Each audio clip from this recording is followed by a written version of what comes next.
Okay, hey guys, we're here today and we're going to install a sPOD Bantam X, brand new install here on the channel.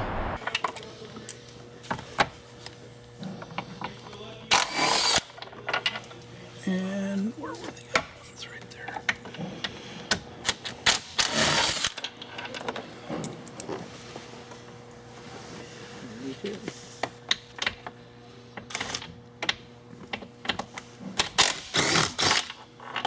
There's that one right there. So what we like to do is to help suspend the windshield so you don't have to take off the windshield wipers. We just take a simple hook. Yeah.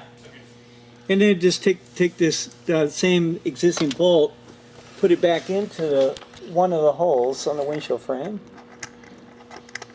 Put it in there a little bit. You don't have to go in too far, just enough to hold it up. Put it back down gently. Then we just take a strap.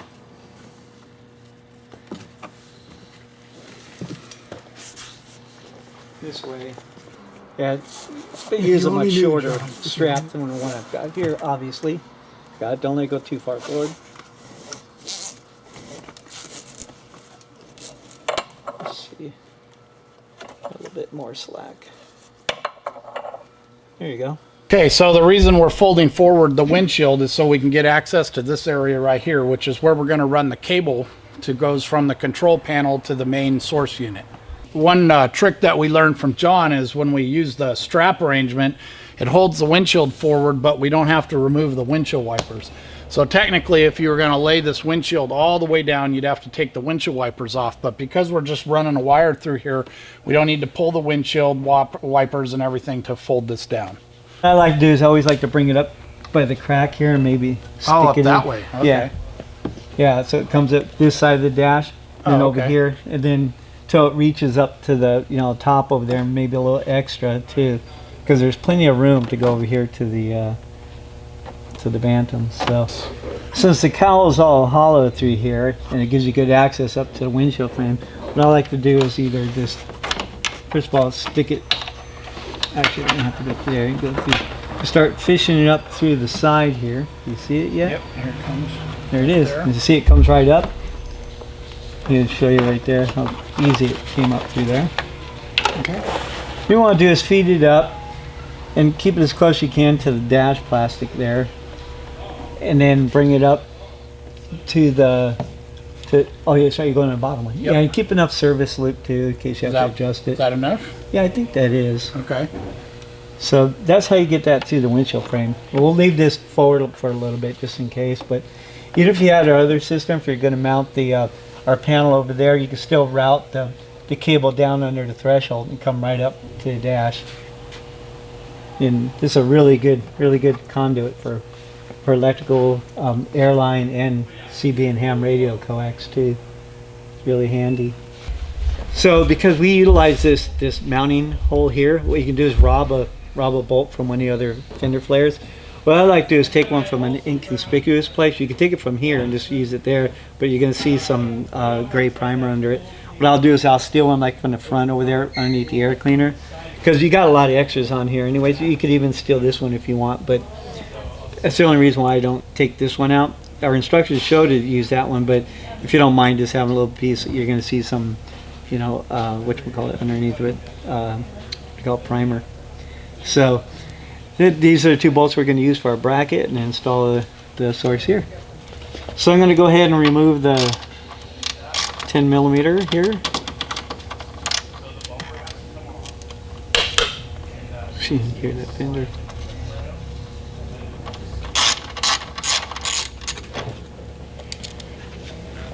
And there. Take this one here because we're going to need it for the other side.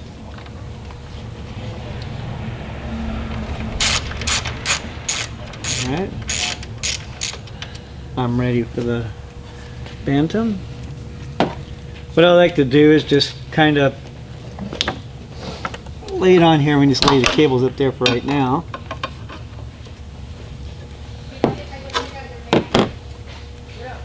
I'll go ahead and get this started and we'll move the cables away. These are slotted, and the reason why they're slotted is so you can adjust this. What I like to do is, before I tighten it up, or when I get ready to tighten it up, gotta get this drop between those. There. I like to kind of get this like parallel to the way you're looking in at it. Tighten up the bolts on it.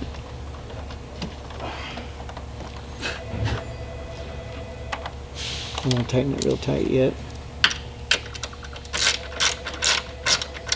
I don't go by the fender line because the fender is curved. What I like to do is just trying to make it nice and straight, so when you're looking at it, it looks nice and square to the body.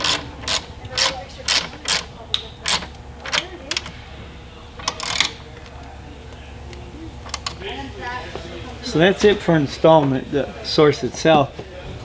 Now what we like to do is, this is the point where we route the cables. The battery cable is already pre-installed, so the only thing you have to do is just untie them and then route them over to the other side over there. Alright, and these two to you. What I like to do is bring them over here, and then we supply zip ties. There's a lot of different ways you could clamp these down. Some people like to run it underneath of here and back through there. If you want, you could go do that route too if you wanted to. Or you could route everything up on top of here, and you could use zip ties to clamp it down to these here. Come on, baby. Can you reach it? You're taller than I am. Hey, here we go.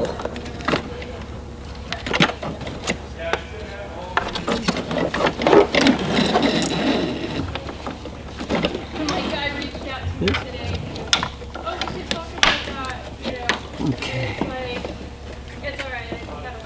Here's the negative battery cable.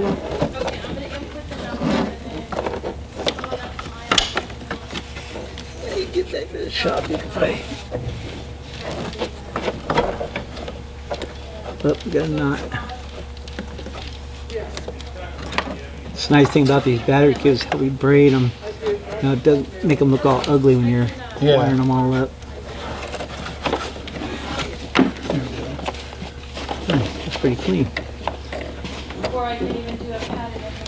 Now you go around the box over here. Yeah, so the negative battery cable on this particular Jeep, we like to use the ground stud. Okay. Here. So any one of these two ground studs will be fine. And then this, you know, however you want to route this, but this will go to one of the auxiliary, one of the three auxiliary nuts here too. What I like to do, I like to just kind of make it look nice and neat and bring it around and connect to one of those three. And then okay, so those two are connected? Yep. Okay, so come over here. I'll let you do this. So, like I was telling Don, I like to just feed this up to the bottom. You could either come up for this side or this side to connect the control cable. The reason why I don't, because you'll end up crossing over this. Right. And you want access to these ports, because you'll be using them, who knows, later on. But the first port is for our low voltage disconnect. So if you wanted to override that or low voltage, disconnect for preserving the battery, or for race cars where you're going to be cutting the power off this thing, all you do is add a jumper wire to that first input into the power stud here, and it'll override all that. Oh, okay. That's the LVCO. The next one is ignition input. Switches 1 and 2 can be locked out. So what I mean by that is you could set this switches 1, 2 where they will not work unless the key is on. Okay, but you'd have to wire this input then. Yes, just run that to like a fuse that's only live when the ignition's on. And think of it more like a safety lockout feature, not as ignition control, but a safety lockout. Let's say there's an air compressor you don't want to run unless the engine's running. So what you do is you set up an input to input number 2, which is ignition control, run it to a fuse that's only live with the ignition on, and then set the dip switches. There's 2 dip switches that tell which switches 1 and 2 which way to turn them on or off. So you set the dip switch accordingly. And then next time you go inside and turn on that switch, the only thing it's going to do is just slowly flash. It's not going to work. When you turn on your key, then it'll fire right up. Cool. So think of it as a safety lockout feature. So I like to bring this up to the bottom here, bring it up here. It's a little tight because we got the sheathing on the wire harness there. And then I like to give myself enough slack. Plug it in. You got a spare port, so if you ever decide you're going to run another cable or another controller, you got a spare port. So if you want to put a controller in the back for overlanding your vehicle, you can do that. Now, do you have to do anything additional to program it, or you just plug it in and it works automatically? Yep, plug it in and go. As a matter of fact, do you have your power hooked up? Yeah. And the other parts you'll need is, in order to connect, our touchscreen comes with its own mounting bracket, but since we're using that, you just basically take off our supplied nut, and this is the RAM parts that we carry, so you don't have to use our particular bracket. You could use Loctite on this too, maybe when you get home if you want, just put a dab of Loctite on it. Okay. So it's nice and tight. Because there's just a 1/4-20 stud on the back of our touchscreen there. And then the double socket arm, which is going to connect this to this ball here. Okay, so after we tighten up this piece, which looks very factory, then basically you just take your ball,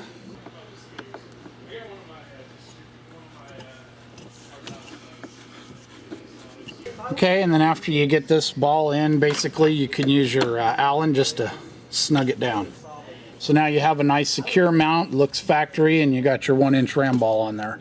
Okay, so we have our Carolina Metal Masters ball all installed, and then we have the ball on the back, and we'll basically just take the ram part and it just mounts in there.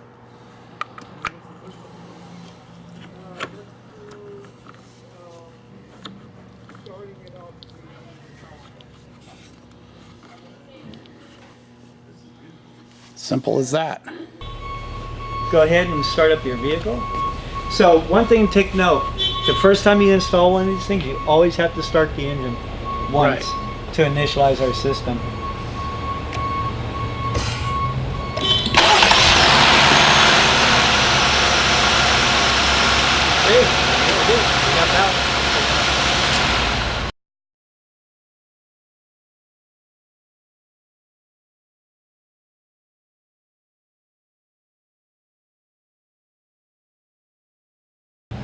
What I did is I just pre-ran all this stuff. I left it long Are because these stripped on the ends? Yeah, 2 of them yeah, are. some of them are. Pick yeah. a light here. So I don't remember which one's which. So. see these status lights that were just flashing here? So there's a reason why they'll go off. It'll disappear until we disconnect from the battery again, or power cycle by pulling out 2 amp fuse. So there's 2 reasons why those status lights are there. One of them is to let you know if the controller got disconnected from it, those lights will start to flash. Also too, for troubleshooting, if somebody says, hey, my touchscreen's not working. So the first thing to find out is if we're getting power to this, there's a dip switch number 1 closest to the edge of the board right there. Turn it on, it'll turn on the status lights. If they don't come on, that tells you we're not getting power to the board, there's something else going on. Maybe they didn't start their vehicle, maybe they're on a dual battery system and they forgot to start the vehicle and let it run for 2 minutes to initialize it, but that's what those lights are for. So looking at the lid here, so this is the way your circuits work. 1 through 4, 4 through 8, positive, negative, positive, negative, positive, negative, positive, negative. So if you want to put something on switch number, go ahead and try one out. Number 4? Or number 5 if you want. Yeah. Oh, number 5, yeah. Okay. Pull one of your positive and negatives up through there. Find out if you wired them up right. I've already tested them. Oh, do we need terminals on these like the other one? Yeah, and I'm going to supply you with all those. Actually, I like to run the wires the direction they're going to go and then shrink it down. That way it stays neat like that. Oh, that's a great idea. Yeah, so that's usually what we'll do is we'll shrink it down, and let me have the shrink tube and I'll put that on real quick. I usually run the wires the way they're going to go, and then I use my heat gun and shrink it down. That's neat. That way they kind of stay in the right direction. Yeah, and it looks nice Yeah, too. it looks nicer that way. And especially since these leads are so close to the edge here. Yeah.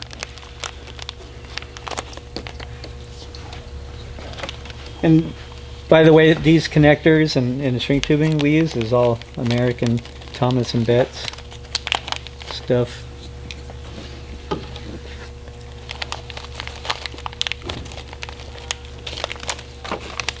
Here's your handy dandy trifold with tips and tricks in it.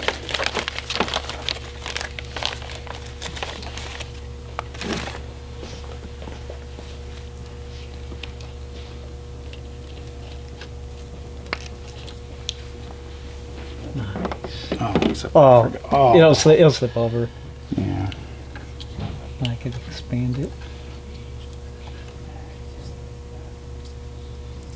Come on, baby, go. There you go. Nice. So remember, positive is This the side. first one. Yep. Okay. And it's symmetrical on both sides of the mirror image. Positive, negative, positive, negative. We went through a lot of trial and error when we're designing this, trying to get people's feedback. Where would you like the ground? One time or another, we're saying let's put all the grounds on one side and the positive on the other side, so there wouldn't be any accidents. But then that's a pain too, because then you got to split your wires and go around each side. Then we said, which way should we have the positive? Should we have positive, negative, and then down from that side. So this just ended up being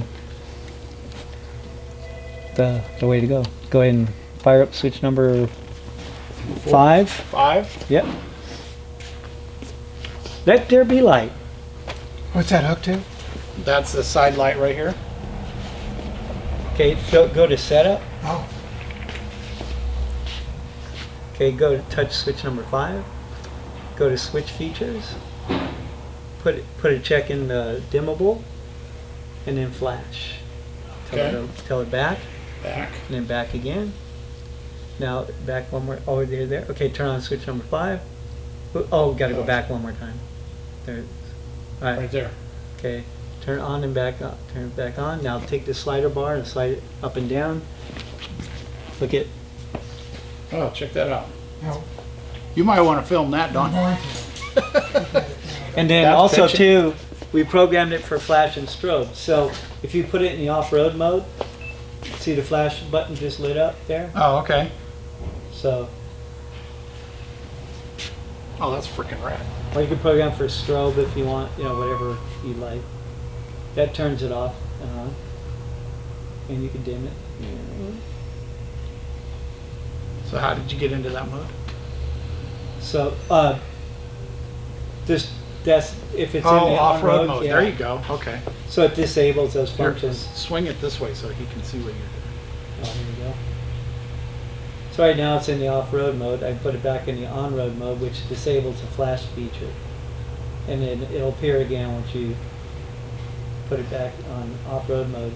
And then if you wanted to, you can go back in here, go into switch settings, go to here, switch features, we can change it to strobe instead. Now it's on strobe, you see the patterns a lot faster. Wow. And you can dim it. And it's telling you how many amps you're pulling too, per circuit. That's really, really handy. We know what the voltage is of your battery and how many amps that circuit's pulling. So it's pretty amazing how many amps some of these LED lights will pull. Just take it off of off-road mode, off of dimming. So it's under about a half an amp. That's not bad. That's pretty. Please like, share, and subscribe to our YouTube channel, and check us out on Facebook, Instagram, and Twitter. And we'll be seeing you soon in another episode of Jeep 411.